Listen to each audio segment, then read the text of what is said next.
At a time when boxing was plagued by corruption and ruled by organized crime, no fighter represented better the sweet dark ages of boxing than the fearsome Sonny Liston. And although his name is synonymous with fear, no fighter was more misunderstood and mistreated. Liston would serve time for armed robbery and later for beating up a cop. He had been arrested more than 100 times. His manager was linked to organized crime. And, one more thing, Liston could fight like hell. Born Charles L. Liston in Arkansas, USA, on an unknown date, Sonny's beginnings were as humble as can be. He was the 24th of 25 children. Growing up on a cotton plantation, his father used him as a substitute for a mule. And when he wasn't being worked by his father, he was being whipped by his father, and he had the scars to prove it. Sonny grew up in probably the poorest financial conditions you can imagine. He developed his tremendous physique working in the cotton fields when he was just a teenager. Liston said, "We grew up with few clothes, no shoes, little to eat. My father worked me hard, and whooped me hard."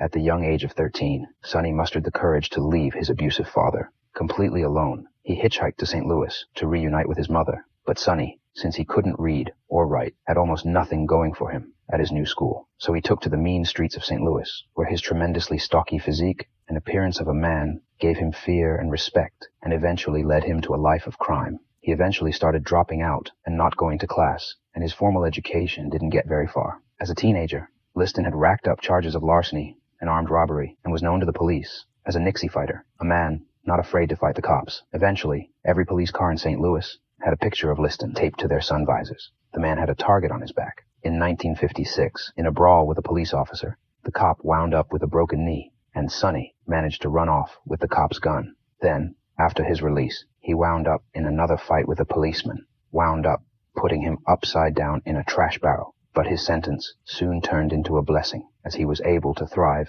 in the prison boxing program. Even in the United States' most infamous prison at the time, Liston was the most feared man on the block. They couldn't get anybody to fight him. They had to put 2 or 3 with him in the ring to get him any kind of exercise. After defeating every man who dared to challenge him, his reputation reached some mafia bosses who served as underworld boxing commissioners.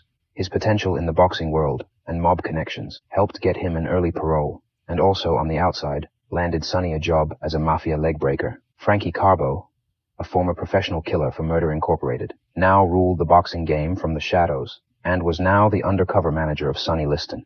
When he wasn't boxing, Liston's new boss made sure he was available for other work. Laborers got out of line. Sonny was the guy that roughed them up. He would collect money for loan sharks and numbers writers, and they involved him to enforce their strikes, their collection of debts, and any other little job that needed to be done. Liston was matched up against the most avoided and obliterated each one of them. Feared Cleveland Williams held the title as the hardest puncher until Liston battered him on 2 separate occasions. Finnish veteran Wayne Bethea and knock out 7 of his teeth. He had an 84-inch reach and required custom-made gloves to fit his 15-inch sized hands. Thought to have the hardest jab in boxing history, Sonny fought with an innate aggression and lack of pity towards his opponents. The Mafia, known to rig a contest, need not worry with any of Liston's fights. They now controlled the most destructive heavyweight since Jack Dempsey, and the top contenders felt the sting of his punches. He had a left jab in front of him, which is probably the best in all heavyweight history. To the world, he was just an uneducated Southern man, and that intimidated them. The press labeled him as a juggle beast, a latter-day caveman.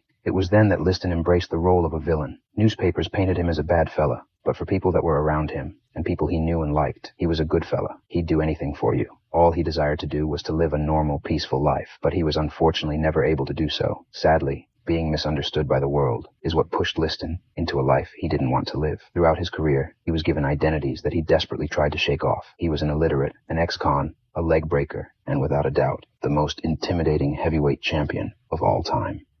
I don't think the general public ever knew the real Sonny Liston. They knew the persona, the thug-like guy. He wasn't really that. That was a front. That was like what he needed to protect himself.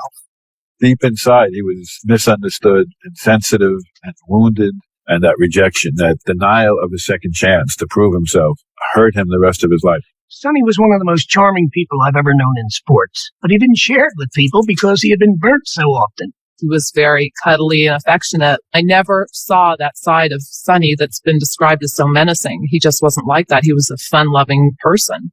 Sonny was spectacular with little children and old people because they were non-threatening. Go on, Betty. Get him out of here. He was like a father figure to me. Little things he wanted to impart with me about behaving. For me, He really wanted to make certain I stayed out of trouble. He's a good man and he's a kind man, worthy of a chance to contribute to society.